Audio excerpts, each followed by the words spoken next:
En Soliloquios del Metafísico una vez más, hoy martes, ya saben que todos los martes estamos tratando algún tema de la filosofía. Es miércoles, sí es cierto. Bueno, hoy miércoles me quedé, aquí nos asisten, me quedé que era martes, porque siempre hacemos Soliloquios martes, pero bueno, eso de trabajar, pues hay que trabajar, ¿no? En esta ocasión, pues tenemos la grata compañía del doctor Luis Fernando Villafuerte Valdés, catedrático de la Universidad Veracruzana, y vamos a tratar el tema de la cuestión de lo político, ¿no? El poder político, ¿no? Pues muchas gracias por aceptar la invitación en esta charla. No, muchas gracias a ti, León, y bueno, a tus, ya no sé si cibernautas, espectadores, no sé cómo llamarles, pero bueno, esperemos que la charla sea de interés para tu público. Yo le llamo sustantividades hipertecnologizadas porque pues ya ahora sí, ya no se sabe si es persona, tecnopersona, mundo digital o qué, ¿no? Es correcto. Pero bueno, una breve semblanza del doctor que hoy nos acompaña. Bueno, pues él es tiempo completo, titular C, profesor con perfil PROMED, es nivel 1 con nivel 6 de productividad. Eso es un académico en toda la extensión de la palabra, un investigador, una persona que nos va a compartir pues un poco del conocimiento en la academia aquí en Soliloquios, ¿no? Es licenciado en Sociología por la Universidad Veracruzana, doctor en Ciencias Políticas y de la Administración Pública por la Universidad Autónoma de Madrid, y bueno, tiene un currículum bastante extenso, ¿no? No sé si quiere agregar algún otro. No, nada, entre más títulos es señal de mucha falta de autoestima, ¿no? No pasa nada. En el ámbito académico, ¿no? En el ámbito académico ese es el perfil que maneja el doctor. Bueno, tenemos la oportunidad de platicar. Hoy lo hemos invitado pues para hablar del asunto del poder, ¿no? La cuestión de lo político, ¿no? El poder. Entonces, en ese sentido, pues nos va a comentar algunas cosas. Y bueno, digamos como que la primera pregunta detonante sería, ¿qué sería el poder político en este gran panorama que hay? Porque hay diferentes nociones de poder, ¿no? Podemos hablar de la noción de poder en Hobbes, ¿no? Podemos hablar de la noción de poder en Rousseau, bueno, como en el contrato social. Podemos hablar de la noción tal vez de poder, si lo queremos tomar así, desde los griegos, con el Zoon Politikon, y hay demás, ¿no? Incluso Max Weber, ¿no? Sí, un autor que maneja por el perfil que ha tenido, ¿no? Entonces, para los que nos escuchan, ¿qué sería este asunto de la cuestión del poder político? Mira, es una buena pregunta en términos de que casi siempre nosotros confundimos el poder con la política, ¿no? O hacemos esta asociación de poder político, ¿no? Que básicamente estaríamos hablando, cuando hablamos de poder político, en términos así de que vas a la peluquería y estás hablando con el barbero y de repente te dice, no, señor, es que la política es... Más bien, la gente se refiere al poder político, se refiere al poder institucional, pero en este sentido es un buen punto de partida para entender básicamente que el poder es primero una definición abstracta que básicamente no tiene una corporalidad, sino es básicamente producto de un proceso social. ¿Qué quiere decir? Que básicamente el poder es la capacidad de incidencia sobre otra persona, sea por medios argumentativos o persuasivos, básicamente en un primer momento persuasivos. ¿Y por qué digo que es una relación social finalmente el poder? Porque para que haya poder, primero debe de haber dos personas, y en estas dos personas uno de las dos tiene que reconocer que el otro tiene una capacidad de mando y yo de ejecución. Finalmente la relación de poder es asimétrica. Finalmente nunca hay dos poderes igual, ¿no? Y por eso muchas veces son los conflictos, las guerras entre personas, los golpes, etcétera, etcétera, porque toda relación de poder, por definición, siempre va a ser asimétrica. 3 es una relación social porque básicamente debe de haber un reconocimiento por parte del otro de que uno de los dos tiene poder. Yo no puedo ponerme, por ejemplo, frente a un espejo y automandarme, pues. Claro. O sea, tendría un problema psicológico, tendría un problema de esquizofrenia, un desdoblamiento de personalidad, sino básicamente debe de haber dos personas en que una reconozca un principio de dominación. Y eso nos lleva a esta definición, como tú bien mencionabas, León, muy clásica de Weber, que dice: el poder es mi capacidad de que el otro haga mi voluntad a pesar de su propia voluntad, ¿no? Es decir, finalmente casi siempre el poder tiene un sentido coercitivo, un sentido de obligación. Sin embargo, ¿cuál es el problema? Que ahí es cuando se hace la dualización del poder político. Por una relación humana, Hobbes mencionaba, Rousseau, podemos hablar de Gramsci, etc. Cuando tú ejerces el poder, casi siempre hay un sentido de naturaleza humana de abuso. Claro. Empiezas a tener poder y empiezas a abusar de ese poder, por lo cual necesitas, y el Rousseau lo decía en el contrato social, un mecanismo de regulación del poder, ¿no? En el cual básicamente tú no tengas un sentido de que tenga menos poder en esta relación asimétrica de dominación, tenga un sentido de que va a ser destruido. Entonces ahí es cuando surge la política.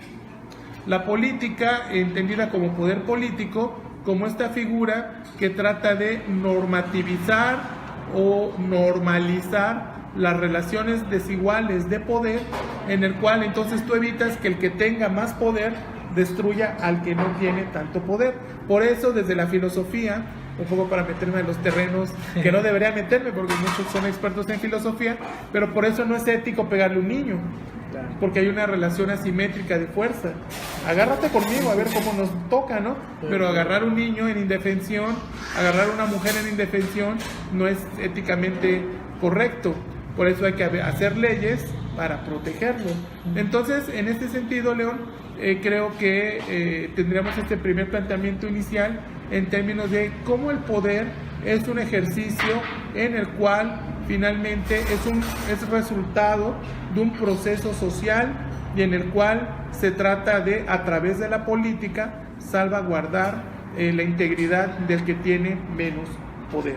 De ahí ya que me hables en términos de qué mecanismos hay para salvaguardar, hay muchos. La ética o la moral podría ser, aunque tú no lo creas, un planteamiento de salvaguarda, pero también, por ejemplo, las instituciones. Por ejemplo, ¿no? La institución en términos de para evitar el maltrato a las mujeres, o la institución en términos, por ejemplo, de regular ciertos comportamientos, ¿no? Etcétera. ¿Y qué tiene que ver la ética? Por ejemplo, vamos a pensar sociológicamente, ahí sí ya me voy a mis terrenos, una relación médico-paciente. ¿Cuál es el problema de lo no ético en que el médico puede ejercer un gran poder sobre el paciente e incluso destruirlo? Me pongo a pensar en un psicólogo. Tú le sabes manipular y esta persona la sometes. Ha habido experimentos. Claro, sí, claro. La conviertes en tu esclavo, lo conviertes, ¿no? Y entonces ese es un problema. Cuando ya no hay esta relación de poder, ¿no? Una relación, vamos a pensar mucho más políticamente no correcta. Una relación paciente-médico, una relación alumno, profesor-profesora. Para mí el problema no es un problema ético. Tú, si es mayor de edad, puedes estar. ¿Cuál es el problema? Que hay un juego de poder, ¿no? Que ya te empiece a negociar calificaciones, oye, ayuda a mis amigos, ¿no? O sea, yo le veo ahí el problema, ¿no? Entre dos personas adultas que consensan, me da igual, o sea, somos adultos. Aquí el problema es el juego de poder implícito, ¿no? La relación médico-paciente. Ese es el problema ético, ¿no? Claro.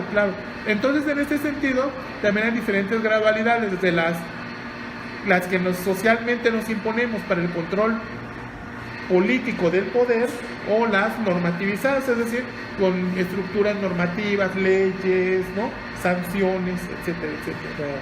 Sí, es bastante inmenso el panorama, hablar en el sentido del poder. Creo que la mayoría de las personas, el común denominador de la sociedad, sabe lo que es el poder, entiende lo que es el poder, ¿no? Y a veces lo caracterizamos con ciertas cosas, ¿no? Si lo vamos, por ejemplo, el poder político, bueno, nos imaginamos, no sé, a una persona de traje que tiene guaruras, que tiene un convoy cuidándolo, camionetas, que tiene poder económico, y todo eso va generando una caracterización de una persona, de un ente en una sociedad y entonces ahí hacemos subjetivamente la valoración de él tiene todas esas características, yo no tengo estas características, y hacemos ahí un balance, ¿no? Sí. Parece que hay este halo de misterio de lo que hace el poder con una persona, pero también, no sé, retomando, bueno, este libro que les voy a recomendar ahorita, los politólogos hablan en otro sentido de lo que es el poder, ¿no? Para tener en claro de la visión, digamos, social, la de la gente de a pie, ¿no? Claro. A los investigadores o a los politólogos, a mí me llama mucho la atención la definición que tiene, por ejemplo, este autor, José Luis Méndez, que habla del poder, es una relación más que de persuasión, y entonces da varias explicaciones en tanto el poder de los presidentes como la máxima figura de autoridad o de poder, en este caso en Estados Unidos, ¿no? Y hace un desglose de todos los presidentes, desde Bill Clinton, Bush, Ronald Reagan, JF Kennedy, estos personajes icónicos que parece que con no solo son un movimiento, un mandato, que detentan el poder, pueden hacer en su país, incluso fuera, cualquier situación que les apetezca, ¿no? Entonces, a mí se me hace muy llamativo que también el poder se conecte con la persuasión, en tanto, bueno, ¿qué dice el autor? ¿Qué tanto poder tienes tú o tiene una persona? Pues es tanto la manera que tenga la capacidad de persuasión y de negociación, ¿no? Sí. Y eso me remite un poco, no sé, al ágora, a la polis de los griegos, ¿no? Sí, o sea, aquellos que se informaban, se instruían en la retórica, iban al ágora, trataban los asuntos de la polis, si eran hombres libres, ¿no? Si no eran hombres libres, pues hay que decir que pues no podían hablar, ¿no? Las mujeres y todo eso, ya lo dice Aristóteles ahí en la política y en la retórica. Pero entonces, creo que hay ahí una conexión, pues, ¿no? Y creo que es también algo interesante, ¿no? No sé qué piensas sobre Sí, no, claro que sí. No, sí, León, tienes mucha razón. Fíjate que tu comentario es interesante, pues lo dices, el ciudadano de a pie ve en la política como el de traje, los guaruras, cuando nosotros, desde una percepción ahí sí ya más clásica, hacemos poder todo el tiempo. Tú con tu suegra haces un acto de política. Saludos, ¿no? Saludos a la suegra. Claro, o sea, no, y se te cuadra, o sea, sí, claro, finalmente mexicano. Claro, son actos políticos, claro. Pero efectivamente nosotros lo hemos reducido porque así al ámbito institucional, al ámbito político, que sí es un poder, claro, pero en este sentido toda relación social, por eso un poco empecé así, León, es un acto político. Toda relación es un acto, toda relación social implica un acto político y de poder. Mira, lo malo de nosotros los sociólogos es que ya ves que luego tocamos temas muy, muy extraños, ¿no? Pero hasta en una relación sentimental hay una relación de poder, en ese sentido. Entonces, de alguna manera u otra es... Foucault, ¿no? Sí, claro, es una reducción, ¿no? Esto de la sexualidad, finalmente hasta la sexualidad implica una relación de poder, ¿no? Y lo que planteas, claro, también el poder tiene diferentes aristas. También nosotros casi siempre lo que vemos es el poder en términos de la coerción. Vemos casi siempre esa figura política, esa figura institucional, y vemos al poder como un proceso institucional. Sin embargo, fíjate que el poder puede ser de diferentes índoles. El poder persuasivo, el poder carismático, ¿no? Toda esta gran capacidad de movilizar conciencias, de movilizar gente a través del arte, la música, ¿no? O anda también, por ejemplo, el poder referencial. ¿A qué me refiero? Que un chavito de 8 años tú lo ves que trae tu camiseta de Messi, ¿no?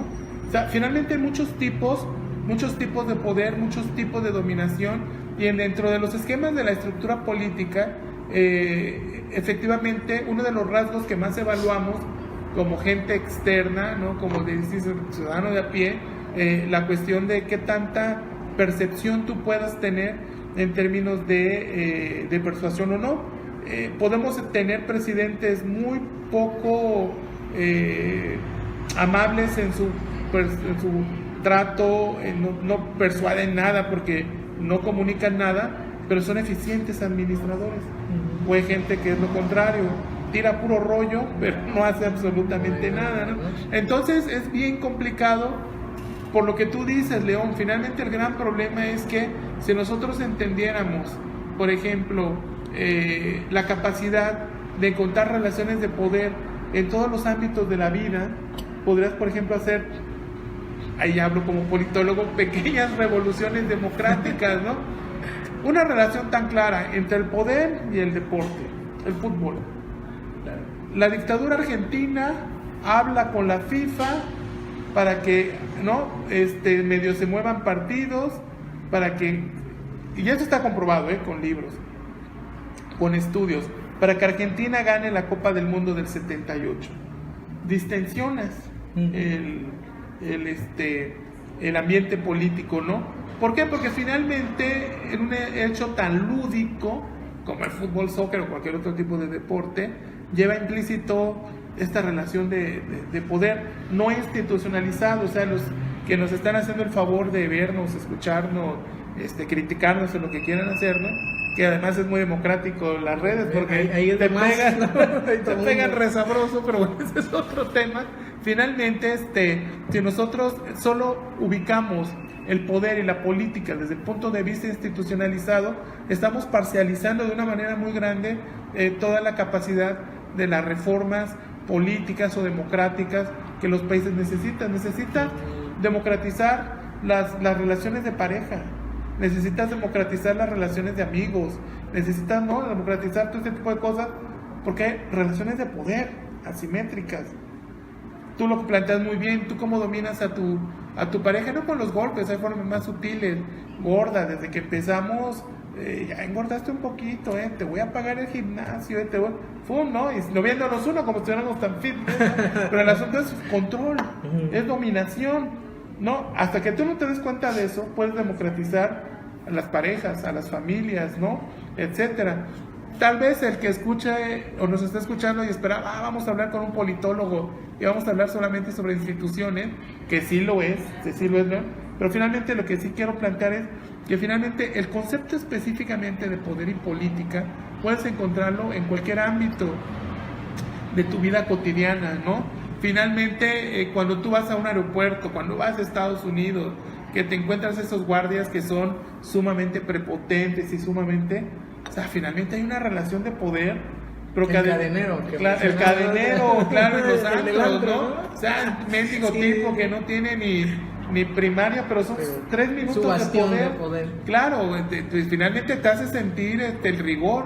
Cuando tú entras a Estados Unidos y el guardia de la Border Patrol o de, ¿cómo se llama?, de migración, no te deja entrar, tú dices, estoy entrando al país más poderoso del mundo, ¿no? Claro. Y en Europa me hacen estos panchos, ¿no? Pero aquí sí, quítese y el escáner y los 5 dedos y son, como tú dices, lo que menciona este libro, claro, con otros ejemplos, son mensajes políticos muy claramente, pero que van, o sea, yo te puedo dominar toda tu vida, no pasa nada, hasta tus actos más cotidianos, en ese sentido, y ya entonces estaremos entrando a formas de poder político, pues ya sumamente complicados, ¿no? Estaríamos hablando pues de esquemas totalitarios, estaríamos leyendo a Ray Bradbury, estaremos leyendo a George Orwell, claro, a George Orwell con estos 80, es decir, ya estaremos hablando de estructuras de control política, ya ni siquiera en qué pensar, qué oír, qué decir, ¿no?, sino cómo actuar, que Foucault lo menciona con la microfísica del poder, cuando él lo ve en la historia de la sexualidad, cuando él lo ve en Vigilar y Castigar, cuando él lo ve en todo ese tipo de literatura, que no, incluso hay una cuestión, no sé si recuerdes en la historia de la sexualidad, cuando dice que investiga uno de los baños de la época de la Revolución Industrial, en que dice reglas para el trabajador, no bañarse una vez a la semana, no sé qué, y en una de las partes dice no tener relaciones sexuales hasta cuando ellos no tienen cuando no sea tu día libre, ¿no? Es decir, finalmente hasta allá hay control, claro, es una tontería, ahora lo sabemos, ¿no? Pero es una forma de control que Foucault lo plantea muy bien, y a mí me gusta mucho Foucault, luego lo abandoné porque creo que lo medianamente fácil lo hace sumamente complejo, como muchos franceses, vuelta, ¿no? Sí, hasta el cansancio, ¿no? Creo que era innecesario, ¿no? Y además leerlo hasta te duele la cabeza. Vamos, pero en este sentido sí, me gusta porque él lleva a ese plano. Él entiende pues que las relaciones humanas, la microfísica del poder llega a esos niveles. Entonces, ¿por qué en México no hemos logrado un verdadero esquema democrático? Porque en el fondo nosotros ya estamos, diría Habermas, sumamente colonizados con el poder, León. Palabras tan claves como mande usted, ¿no? Sí, el lenguaje. Claro, claro. Y tú no te das cuenta, ¿no? Mándeme, o sea, una cuestión completa, como compañeros colombianos que comentan, yo voy mucho a Colombia, a mí que por regiones, luego me ponían asistentes cuando iba a la universidad allá en Bucaramanga o iba a Pereira, y me decían su merced, ¿no? Yo me sentía muy incómodo. En España, cuando te mandan las cartas de la asociación, ¿no? Don. Señor, sí, don, excelentísimo, sí, claro. así la reverencia. Sí, total, claro, ¿no? Entonces, eso dice mucho. Eso dice mucho. Por eso cuando me presentabas, dice algo más que agregar, pues nada, o sea, a mí me pueden decir Fernando, Luis, profe, o sea, pero hay gente que sí te dice, doctor, por favor, porque Claro, doctor, claro, o sea, no sé. claro, finalmente es un problema de Ya poder. es la proyección. Claro, que claro, de siempre poder. estamos proyectando. Claro, entonces si partimos de esa premisa, tú puedes entender entonces la incidencia, imagínate, en nuestras relaciones cotidianas, en nuestras relaciones de interacción social. Ahora imagínate con una figura como el poder político presidencial. Y ahí sí retomo lo que tú dices. Yo me acuerdo, ahorita ha cambiado un poco, bueno, con Duarte sí se ve esta situación, pero los grandes actos en que iba el presidente y la gente decía, me saludó el presidente.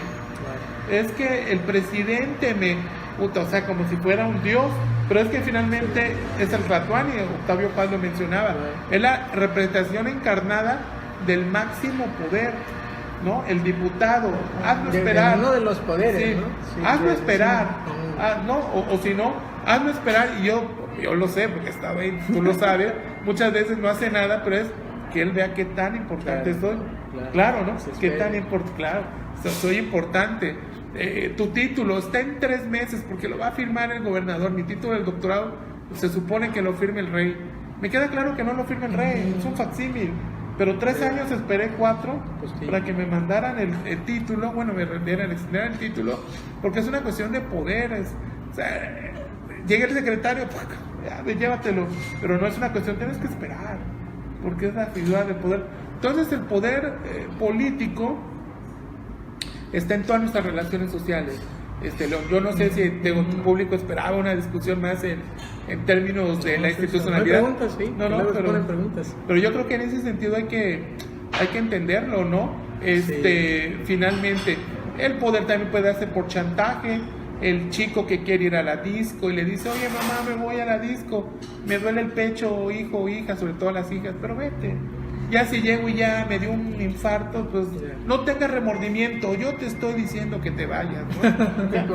Claro, ¿no? De la relación de pareja siempre se habla de la violencia del hombre hacia la mujer, tengo que reivindicar el género, si no, no dejo de ser hombre, pero muchas veces, ¿qué película vamos a ver?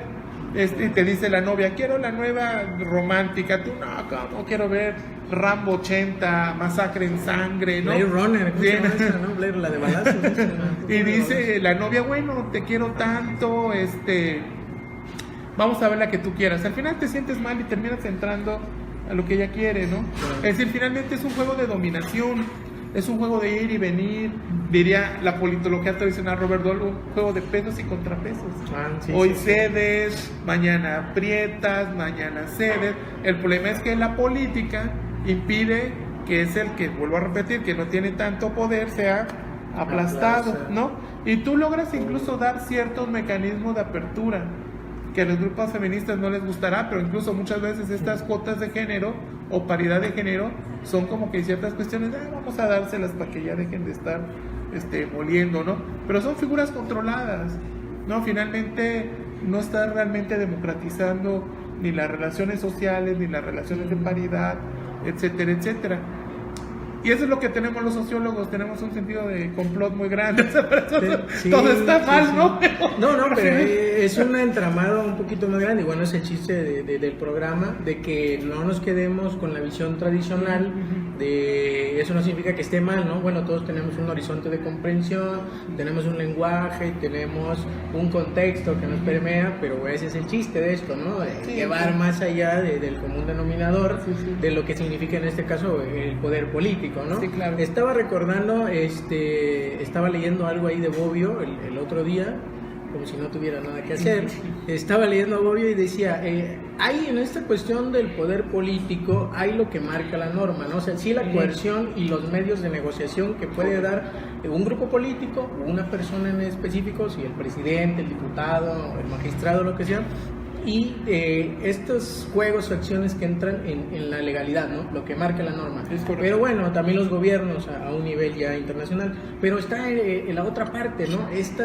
Cuando entran en este terreno del oscuro, ¿no? Bobbio lo menciona así como el criptogobierno o el criptopoder, ¿no? Lo que está acá abajo, ¿no? Lo underground, en donde se hace pero no es reconocido porque, bueno, no entra en la normatividad o ese tipo de cosas, pues las aplica a través, y ponía el ejemplo de las agencias, mientras las agencias están para investigar cosas del exterior o cosas de la seguridad nacional, que no sabemos qué es la seguridad nacional para diferente persona, o para diferente régimen o para diferente partido, mientras lo aplican para asegurar, salvaguardar la seguridad nacional, bueno, pues está muy bien, ¿no?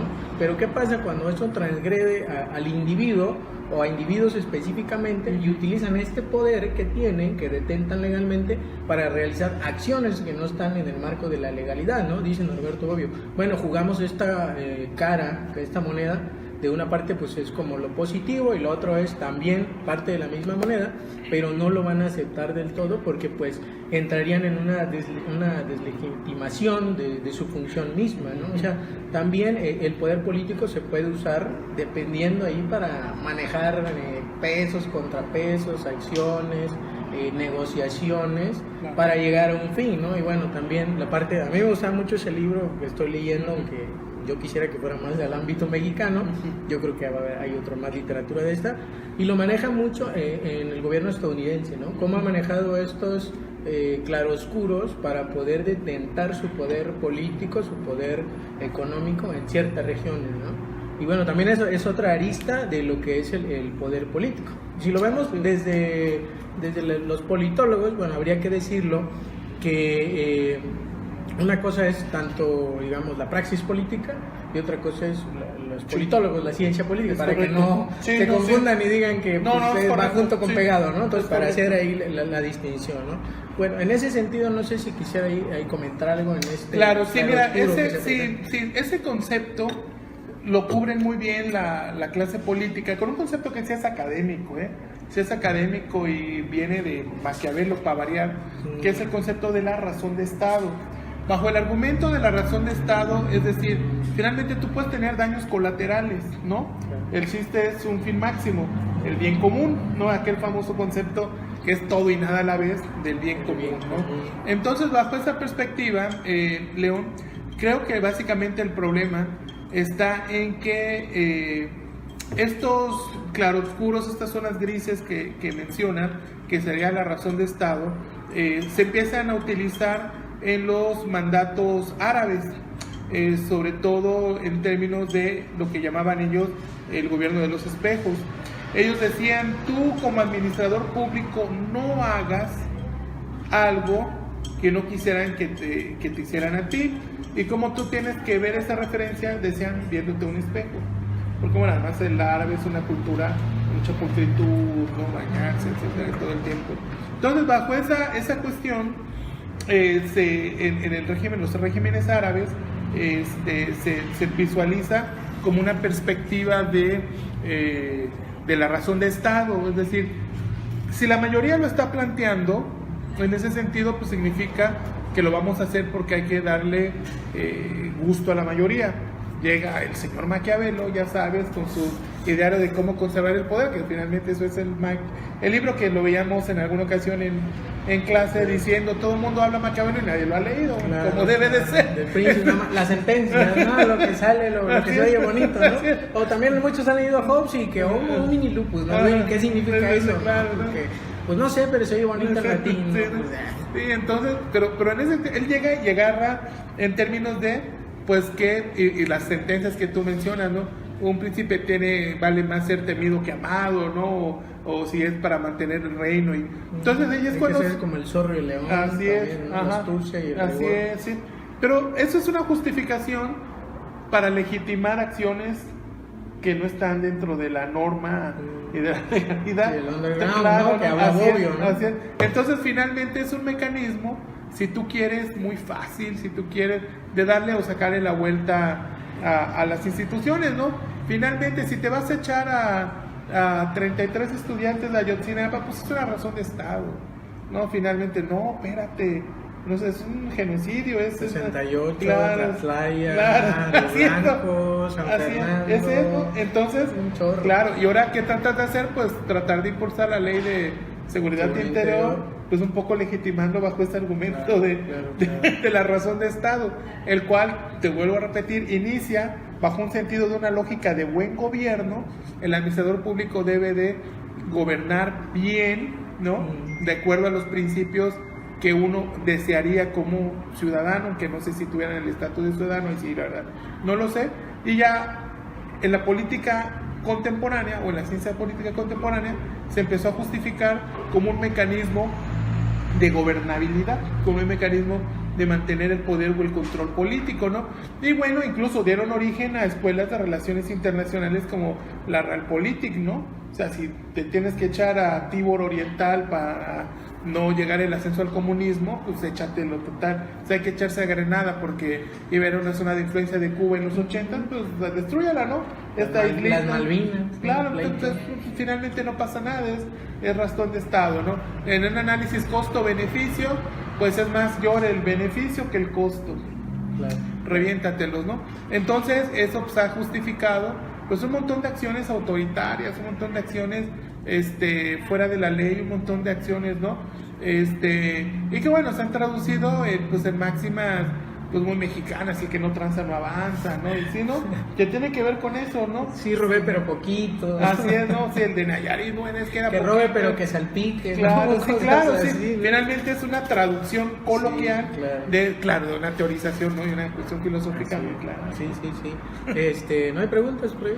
Pues ahorita van poquitos, son 14, pero no. No hay preguntas. Bueno, nos quedó mal David porque iba a preguntar, pero bueno.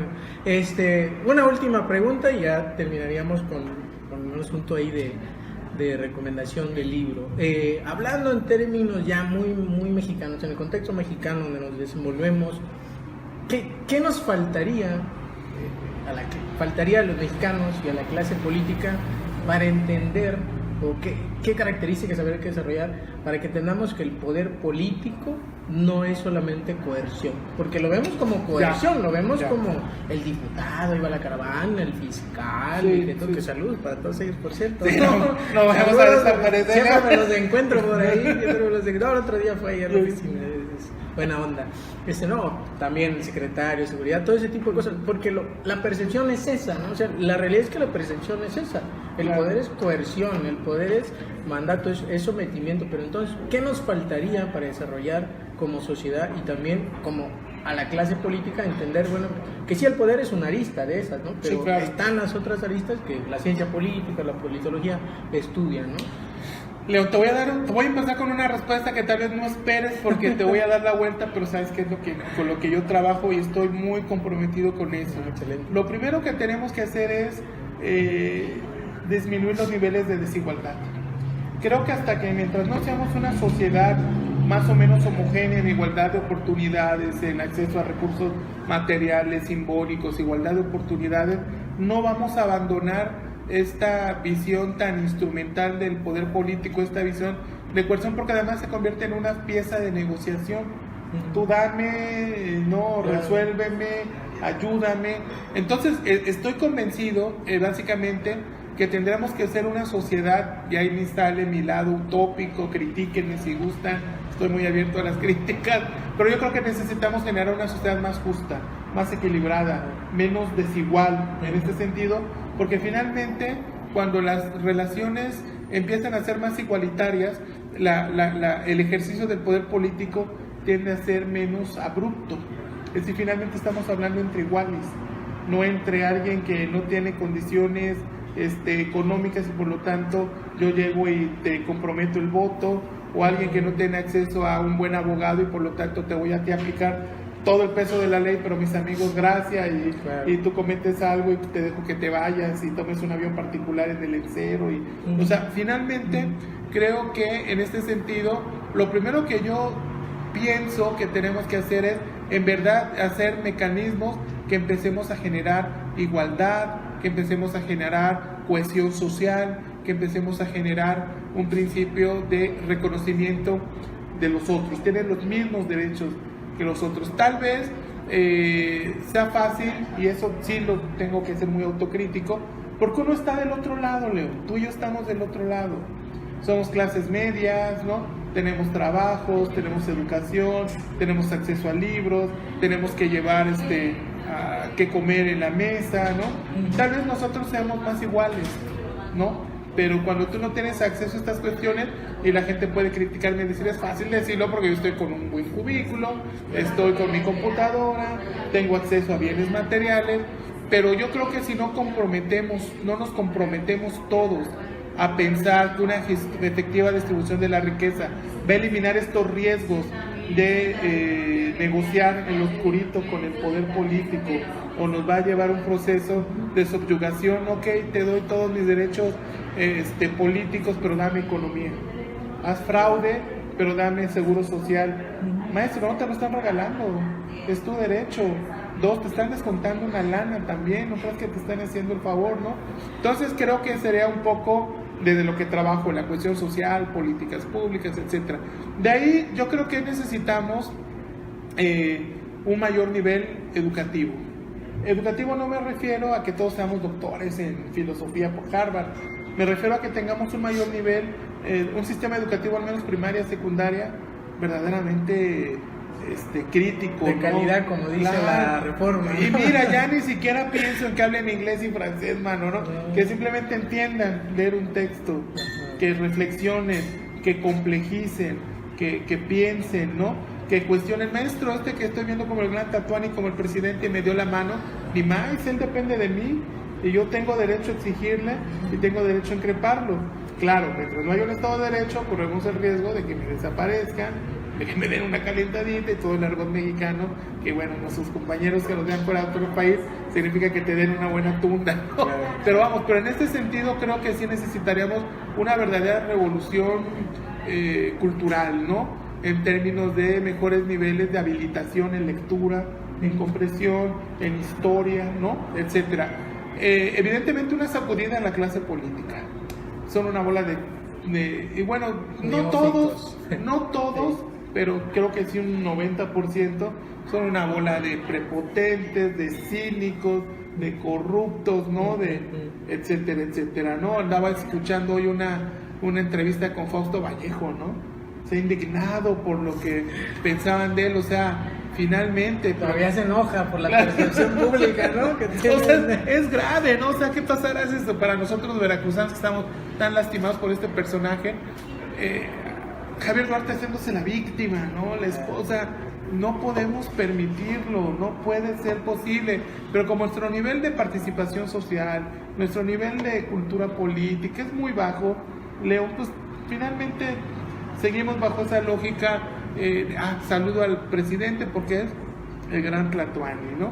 No, hay que ser más crítico, hay que pedirles transparencia a través de mecanismos, cuestionarlos, ¿por qué elegiste esto y por qué no lo otro? Esto que tú has elegido va en contra de lo que pensamos, ¿no? Etcétera, etcétera, ¿no? Entonces sí creo que sería necesario, en este sentido, sí tener un nivel educativo un poquito más alto, evitar disparidades, una clase política alternativa más comprometida. Mira, si tú quieres un concepto muy romántico de la modernidad, te puedo aceptar la crítica, pero gente que realmente, por ejemplo, en verdad estuviera comprometido con el país. Ya no quiero decir amor, ni que se ponga el labro patrio, no, esa visión del siglo XIX, ¿no? Pero sí al menos que tenga un mayor compromiso, ¿no? Claro. Que tenga un mayor sentido de... Finalmente, este caos, esta violencia, es por falta de oportunidades, mala distribución de la riqueza, y tú sigues, que además me da la impresión que la clase política vive en una burbuja, comiendo en los mejores restaurantes, con 3,000 guardias de seguridad y no ven cómo es la situación del estado, de la ciudad, ¿no? Realmente ellos no teniendo ningún gran problema porque son protegidos, ¿no? Y además tú hablas con ellos y su percepción es que hacen las superleyes, ¿no? Todo está bien. Sí, todo está bien, es que la gente es muy exagerada, es que es un problema de percepción, claro, porque ellos muchas veces no lo ven. En alguna ocasión vi a un gobernador de Veracruz y fíjate que para mí fue muy revelador como sociólogo. Iba rodeado de guardaespaldas así todos altos, ¿no? Iba platicando con su secretario de gobierno por el pasaje Thanos. Iban tan rodeados que yo pensé, este cuate no ha visto a la vendedora de chicles. Hay una gente que vende enfrente para salir a Leandro, a donde está el café chiquito, sí, no me acuerdo cómo se llama, bueno, esta. Sí, la que subes bravo. Sí, que entonces ya que cada cuadra tiene un nombre. Otro nombre. Sí, hay una señora que vende dulces de hace muchos años. Y yo pensaba, hay gente pidiendo limosna, estos cuates ni se enteran porque van en su mundo virtual, ¿no? Claro. Es decir, finalmente creo que ellos visualizan el poder político como lo que viven, como la institución, y no se entienden que la pues, ostentación. Claro. Entonces creo que tendremos que cambiar eso. Mira, yo sí estoy muy comprometido, tal vez sin tantas medidas tan radicales en términos, no, porque creo que sí es necesario ciertas vías pacíficas, ciertas vías institucionales, pero creo que sí necesitamos una sacudida muy fuerte, porque si no, estamos haciéndonos tontos, ¿no? Diría el viejo Marx, decía, bueno, y era una frase que un compañero que vivía cuando hacía la licenciatura puso, que decía, no te hagas tonto, ¿no? Tu compromiso es cambiar la realidad social, ¿no? O sea, finalmente eso me quedó muy marcado, porque como sociólogo, luego ya con los estudios de posgrado y finalmente con el doctorado, es el compromiso, cambiar por un México más justo, más equitativo. Y suena discurso político, te lo juro que no, porque soy pobresor. Finalmente, sí está mi vida más o menos tranquila, tengo una estabilidad laboral, pero no tenemos ni salarios de diputado, ni tenemos, ¿no?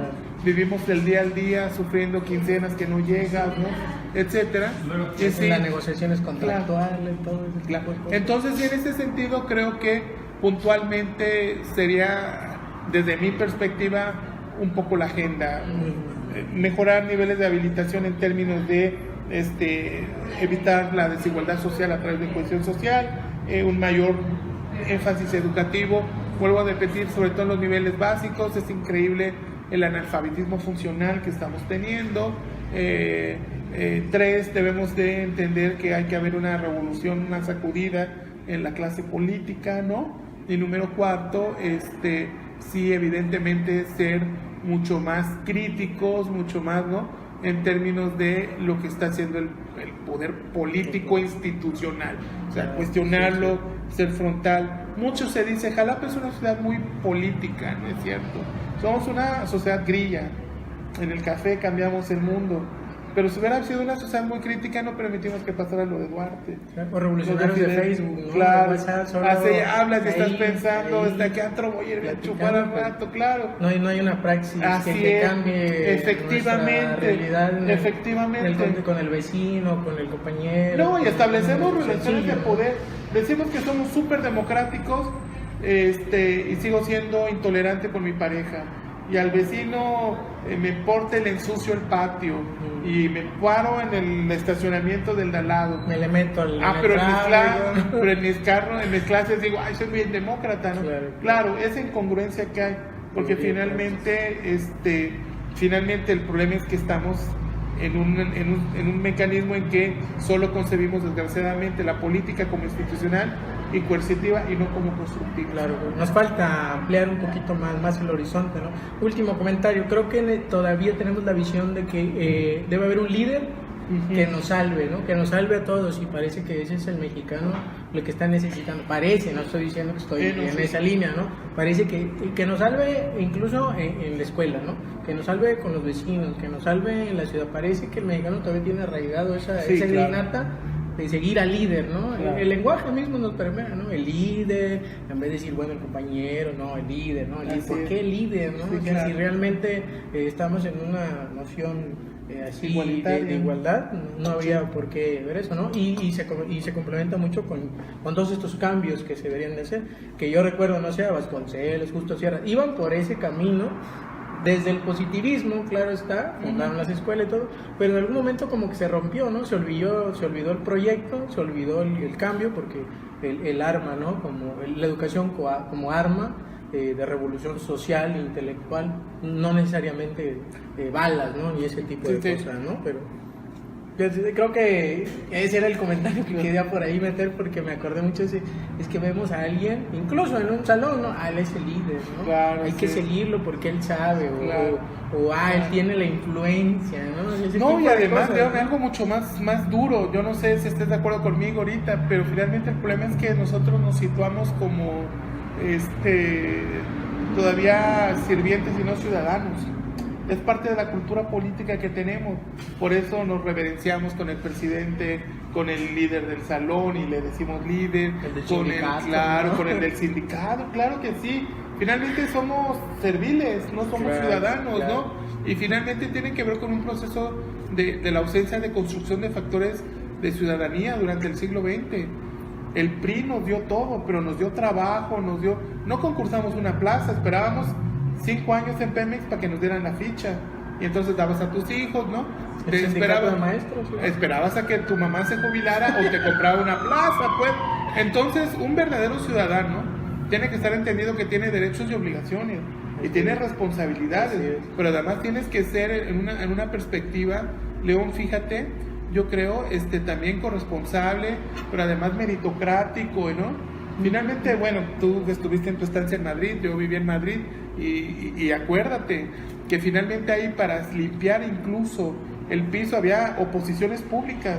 Hay gente que hace 5 o 6 oposiciones, lo debes de saber, y no pasa para ser funcionario, que ellos llaman funcionario a burócratas, no gente de gobierno. Es decir, es una noción muy distinta. Aquí la plaza es para tu cuate, para tu amigo, para tu no, y tiene que ser una cuestión. ¿Y qué te hace ciudadano? Bueno, que se haga una posición pública, una plaza pública sin nombre y apellido, y que la gane el más preparado.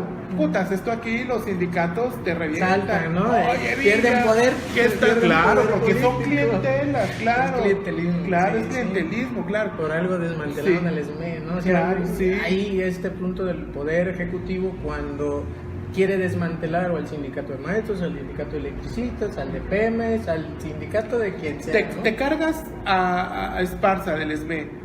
Luego, cuando ya no te es funcional, te cargas a el Bercer Gordillo. Alberto. Pero Romero de Champs está ahí. Él sigue, ¿no? Pues él Y- está- porque él está alineado. está en la línea, Con él ¿no? no hay ninguna bronca, ¿no? Y fíjate, el trabajador te dice, bueno, vamos a seguir con el líder. Esas palabras usa, porque finalmente me sigue dando. Claro. Yo me acuerdo que le mandé a un amigo mío uno de esos videos que circula por WhatsApp del famoso video del hijo de Champs con un Ferrari de oro. Y yo dije, se va a indignar o algo. Lo que él me contesta dice, este vato sabe vivir. O sea, ni siquiera hubo... O sea, Indignación, no, ¿no? o sea, Es pero una ese vato sabe vivir. legitimación, Claro. legitimación. Entonces creo que finalmente todavía no hemos pasado esta etapa de ciudadanía. Seguimos en esta perspectiva más de una lógica de servilismo, de servidumbre, ¿no? Y de tlatoani, pero sobre todo bajo una lógica de resuélveme. Dame. Jorge León Portilla, en la fenomenología del relajo, hace toda, de la filosofía, toda una caracterización del ser del mexicano, y una de las características más fuertes es esa, ¿no? El servilismo y también el sentirse inferior a Claro, quien sea, ¿no? claro. Hacia el extranjero, ¿no? A mí, Ya no se edita ese libro, pues está muy bueno, Sí. ojalá si por ahí lo no, busquen. a mí me repatea mucho eso de que, eso es que ahora sí viene el gober porque hay mucha seguridad, ¿no? Puta, o sea, el que tiene que hacer seguridad soy yo. A mí no me preocupa ir al 30 guaruras, a mí me preocupa que me asalten en una calle oscura, ¿no? Pero están invertidos los roles.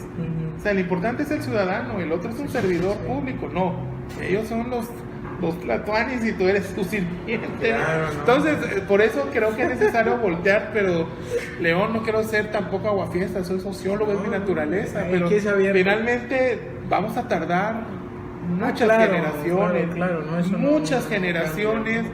claro que no, porque finalmente, oigan, ya no va a haber plazas, no, ¿cómo? Pero eso es lo que, ¿no? Oigan, va a haber una plaza pública por un PTC, pero pues hay que concursarlo. No, pues así no, llevo 25 años haciendo cola, ¿no? Pero si te llega un tipo mucho más preparado, o sea, meritocráticamente le corresponde, pero aquí la lógica de el escalafón, me va a hacer justicia a la revolución. Los puntos. Así es, entonces... Y en todo, los puntos, no, o sea, es muy complicado. Sí, Fíjate sí. que y es muy triste, porque finalmente, por eso estamos como estamos, ¿no? Por eso muchas otras cosas, ¿no? Problemas estructurales, destrucción de la... Pero en el tema que me convocaste hoy, creo que ese es básicamente el problema, que seguimos, y para ser ciudadano, puta, le truje. Hay muchos factores, una clase media, ¿no? Consolidada, con un poder adquisitivo, que te permita autonomía. Si yo gano bien, no tengo por qué vender mi voto, no tengo por qué decirle que todo a los del poder político. Ese es el tema, básicamente. Claro, sí. No, pues es que este tema da para hablar bastante, ¿no? Bueno, ya para terminar, alguna recomendación. Seguramente cuando terminamos el programa, pues doy una recomendación de libro. Voy a decir una y ahorita si quieres comentar una, ¿no? Bueno, pues la recomendación es la de José Luis Méndez, Liderazgo Político. Ahí se ve. Liderazgo Político. Habla precisamente del tema que venimos hoy charlando. Claro, es de muy buen acceso, de fácil acceso. Habla del tema del liderazgo político y del poder en esta concatenación que hay de estos dos temas, ¿no? Bueno, esa es mi recomendación para entrar al tema de tanto poquito la ciencia política y los temas del poder político. ¿Alguna recomendación que... Uy, ahora se me agarras para atrás, sí, porque no sabía. Weber, no sé, democracia, ahí traía, bueno, tenía por ahí alguno, sí, ¿no? Sí, mira, un libro que pueda recomendar básicamente que hable sobre estos temas. No tiene que ver mucho en términos directamente de liderazgo, pero sí para hacer una sociedad más crítica. Un libro de José Antonio Crespo que se llama Contra la Historia Oficial, está en debate. Es un libro muy fácil también de encontrar, puedes encontrarlo en cualquier tienda de estos del búho, como le dicen, etcétera, ¿no? En línea, sí, es un buen libro. Efectivamente, rápidamente, este libro no es tanto filosofía o sociología o ciencia política, sino es un libro de cómo hemos construido nuestra mentalidad de no ciudadanos a partir de cómo se ha manipulado la historia de México, y por eso se llama Contra la Historia Oficial, porque dice José Antonio Crespo al inicio que hay que derrumbar a los héroes de bronce. Claro. Y hay que empezar a decir los claroscuros, ¿no? Pero también estas partes que no se conocen. ¿No? Claro, sí, que entonces creo que para este enfoque mucho más crítico convendría leerlo. Y en literatura, perdón, ya que me tomó ese atrevimiento, recomiendo mucho los libros a mí me gusta mucho, de Fabricio Mejía Madrid. Tiene una biografía novelada de Gustavo Díaz Ordaz, que se llama Disparo en la Oscuridad. Todo lo que encuentren de Fabricio Mejía Madrid en su serie de libros de biografías de políticos novelados es muy bueno, muy crítico, y también te ayuda a hacer este engarce que estamos es hablando. El tema, y entrando por la literatura, sí. No, ¿no? Es literatura. A mí me gusta mucho Fabricio Mejía. ¿Hay algún comentario? ¿Qué es, Sanri? Saludos, profe, de Rigo Ordóñez. Rigo, no, ya se ganó un punto, yo creo, ¿no? No hablando no voy a hacer canonía.